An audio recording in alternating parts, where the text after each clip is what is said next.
국민의힘 중앙윤리위원회가 이현주 전 의원에 대해 주의 촉구 징계를 결정한 가운데 이현주 전 의원이 대통령 불경죄를 주장하며 반발하고 나섰습니다. 정치권 일각에서는 이현주 전 의원에 대한 국민의힘 윤리위 징계가 시사하는 바가 매우 크다는 말이 나오고 있습니다. 어떤 이유에서인지 잠시 후 보도합니다.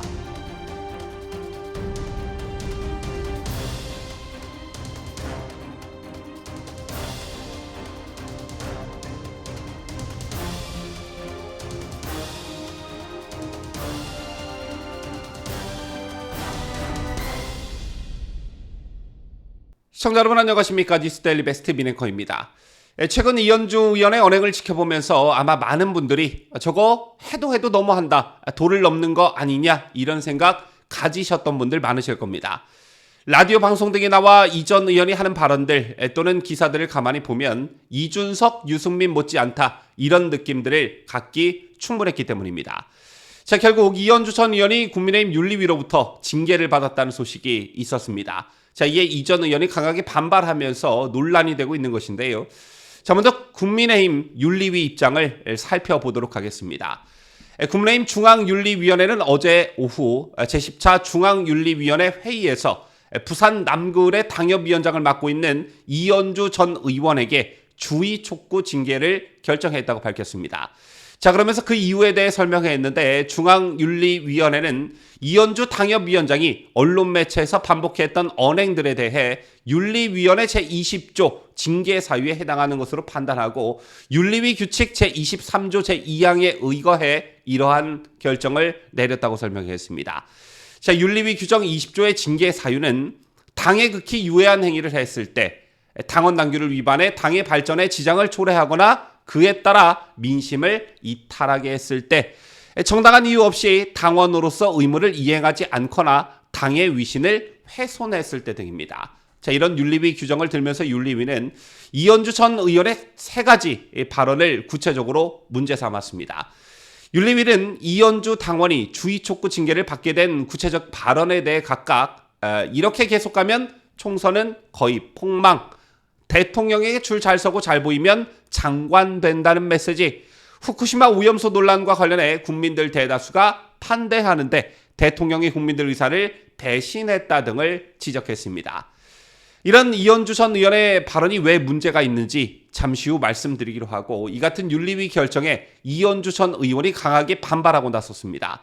징계 소식이 전해진 직후 이현주 전 의원은 징계 예고도 받지 못했고 소명 기회도 없었지만 굳이 따지지 않겠다, 그럴 만한 가치가 없다고 생각하기 때문이라며 불쾌감을 드러냈습니다. 그러면서 이 전 의원은 객관적 사실에서 잘못된 건 없는 것 같은데 굳이 이유를 찾자면 자기들하고 생각이 다르기 때문이거나 대통령에 대한 불경죄 때문인 듯하다. 이 시대의 불경죄라니 라고 했습니다. 여기서 말하는 불경죄란 국왕이나 황제 등 군주의 일족에게 그 명예와 존엄을 해치는 불경으로 한 행위를 실행함으로써 성립하는 범죄를 말하는데, 이 전 의원이 불경죄라는 표현을 쓰면서 윤석열 대통령을 직접 겨냥한 것입니다. 마지막으로 이현주 전 의원은 반대파 정치인들을 아무리 뽀갠들 그 밑에 국민들까지 뽀개지나 당내 반대파든 야당이든 그 위에 정치인들 아무리 뽀개봐야 민심이 다시 새로운 정치 세력, 새로운 야당을 다시 띄울 것이라고 덧붙였습니다. 민심이 다시 새로운 정치 세력, 새로운 야당을 다시 띄울 것이라고 말한 대목에선 탈당이나 신당 창당 등을 시사하는 것이 아니냐, 이런 해석도 나오고 있습니다. 더불어민주당을 탈당해 안철수 국민의당에 입당했고 그 이후 바른미래당을 거쳐 국민의힘의 전신인 미래통합당에 합류하기 직전 이현주 전 의원은 미래를 향한 전진 4.0의 당대표로 추대된 적이 있습니다. 따라서 이 전 의원이 새로운 당을 창당하거나 또는 다른 당으로 이적하는 것은 전혀 새로운 일이 아닙니다. 그렇다면 이현주 전 의원에 대한 국민의힘 윤리위원회의 징계는 정당한 것인가, 합당한 것인가, 이것이 궁금해집니다. 저는 개인적으로 매우 시의적절한 징계였다, 이렇게 보는데요. 다시 말씀드리자면 이현주 전 의원에게 적용된 윤리위 규정 20조의 징계 사유는 당에 극히 유해한 행위를 했을 때, 당의 위신을 훼손했을 때, 이게 핵심입니다. 다시 말해 이현주 전 의원이 당에 극히 유해한 행위를 했고 당의 위신을 훼손했다. 그래서 주의를 줄 필요성이 있다라는 겁니다.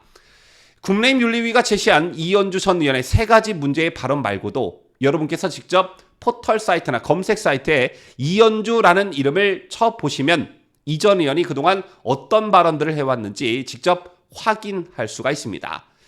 이현주 전 의원은 자신의 발언의 대부분을 할애해 윤석열 대통령 또는 윤석열 정부를 힐난하는데 전력을 다해왔습니다. 실예를 들어보면 윤석열 정권 교체에 외친 내 자신이 부끄럽다 이런 말을 한 적이 있는데 이 발언은 MBC 자막 조작 사건 직후 MBC 기자들 대통령 전용기 탑승 불허 결정이 나온 것에 대한 이현주 전 의원의 발언이었습니다.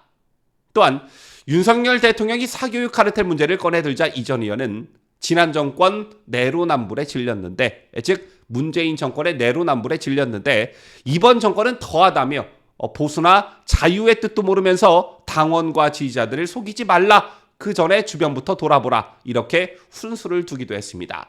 문재인 정권보다 윤석열 정권의 내로남불이 더하다라는 취지의 그런 발언이었습니다. 또한 이 전 의원은 윤석열 정부가 일제강제동원 피해자에 대한 배상 방식으로 제3자 변제를 택한 것과 관련해서도 대통령이 뭔데 피해자들 권리를 마음대로 뭉개나라고 일갈했고요.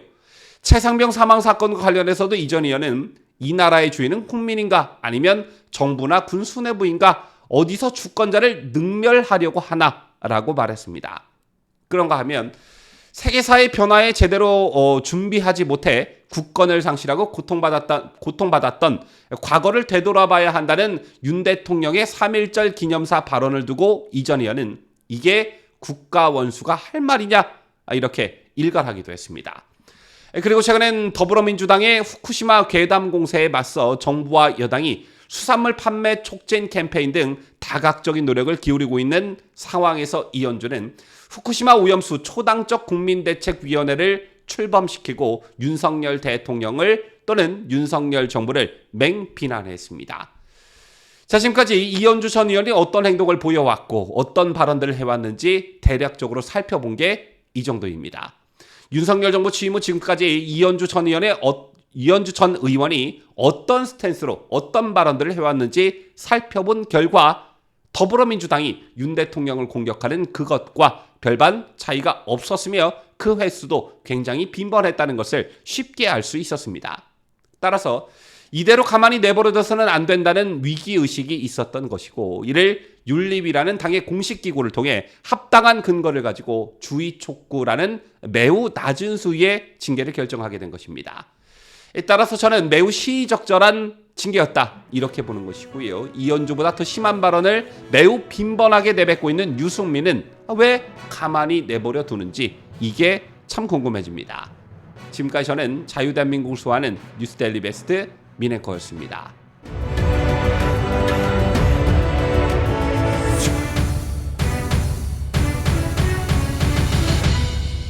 함께해요. 뉴스데일리 베스트.